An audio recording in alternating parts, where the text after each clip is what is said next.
Hey everybody, this is the philosophy paper video. I'm actually, as you can see, sitting in my car in a parking lot waiting for my daughter's cheerleading practice or competition to start. For the philosophy paper, yeah, you have to get a couple things straight. First of all, I really am serious about the page maximum. You want to write this paper as concisely as possible. You want it to be as short as you possibly can make it, but still have it be good and articulate what it is that you do believe. Okay? The way to do that is to open up with a really good, punchy first paragraph. Like I said in an earlier video, if your paper catches on fire and just the first paragraph is saved, you should be good because that explains who you are. Then after you make this big opening, I'm Phil Kelly and this is what I'm about, then you support it throughout the rest of the paper, possibly telling how you might do that, why it's important, how the students will benefit. I do want to warn you about a lot of common mistakes that students use. Okay, first, there's some straight up grammatical mistakes. Do not use the word you, okay, or any derivation thereof. Don't use you, your with an apostrophe. Because if you use that word, you mean Phil Kelly, because you're the writer, I'm the reader. So avoid using the word you at all costs. Another common thing that's kind of creeped into our language is the phrase take and. Well, I'm going to take and do this or that. Don't say that. That's just bad grammar. Don't use the words deal with. Well, I'm going to deal with it this way or that way. There's always a better word. The words deal with can mean almost anything. And the cardinal sin, do not misspell the word principal if you happen to use that word. Principal, the leader of a school, is principal, P-A-L. Principle as in a belief that you have or a code of ethics is P-L-E. It ends with P-L-E. Don't use the word feel like, I feel that math is important. No, you don't. You don't feel that. You think that. Okay, you can only feel with two parts of your body, your heart and your hands. So be careful how you use the word feel. Another real common mistake people make is being negative. They'll tell me what they're not going to do. Like, oh, I'm not going to beat my students. Okay?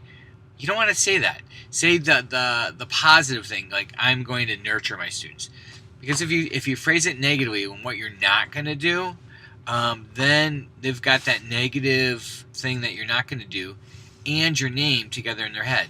In my example, they're going to have beating kids and Phil Kelly together in their head. So you want to keep it positive at all times.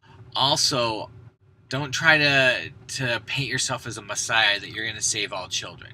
Okay, that's just silly and it makes you look foolish. You're not going to save every child. You can try, but it'll make you look silly. Okay. Also, a lot of beginning education students say something like, "As long as I make a difference in one child's life, it'll all be worth it." I'm here to tell you that is a horrible position to have. Okay, you should be fired if during your career you make a difference in just one person's life. For the secondary teachers, you're going to be teaching thousands of kids. For the elementary teachers, you're going to be teaching hundreds of kids. And if you only make a difference in one kid's life, you're a lousy teacher. Okay? So don't say that. And lastly, this is going to be a little harder or a little more difficult to understand. Write this as if you are a teacher. Own what you're going to say. Don't say, I'm going to do this, I'm going to do that. Don't refer to any of the formal philosophies. Don't write like, well, I want to be a good progressive teacher, just like John Dewey. Okay, that won't serve you well. What it'll do is scream that you're just a student. You want to own the ideas that you're writing about in this paper. So, if you're going to stick with this example, if you're going to want to be a progressive teacher, which some of you will, I'm sure, use the ideas of Dewey in writing your paper, but don't say, well, I want to be like Dewey or I'm a good progressive. Just say, I believe in child-centered education, blah, blah, blah, and you build your case. Okay, so I'm forbidding you from mentioning any of the formal philosophies in this paper. The next thing is, you need to write this in the first person. I know that many of you have been trained not to write in the first person, that that's improper, but this paper is about you. Now here's the tricky part.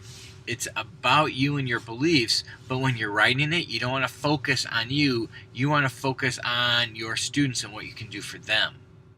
When I get done reading your paper, I should have a feel for you. I should have a feel for your class. I should kind of see what it's like. Okay, I know that's kind of a touchy-feely and kind of amorphous, but you want the reader to kind of see what's going on in your classroom, what the kids are doing, what you're doing, what direction you're going in. Okay, I do not mean this literally. I mean it figuratively.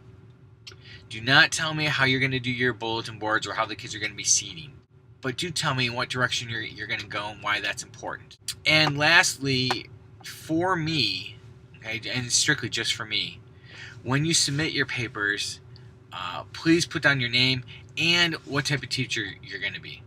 Okay, so for me, it'd be like Phil Kelly, physics teacher, or Phil Kelly, chemistry teacher, and then that will help me think about what your philosophy paper should look like. I am not going to give you a template on this exam. I'm not going to show you a sample paper, because then you'll just try to make it look like the sample paper. I have 25 students in this class.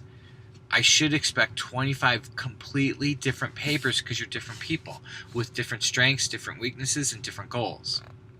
I will help you shape your paper as much as I possibly can before the due date, but when it comes, it comes. Okay, do not be late. This is one of those assignments that's crucial, and you'll use again and again as you go throughout the program. I think that's about it. If you have any questions, please contact me, and I will post a list of, I'll call it do's and don'ts. Make sure you go over that before you hand in your paper to make sure you're not violating any of the don'ts and that you are doing the do's. Okay, have a great day. Bye-bye.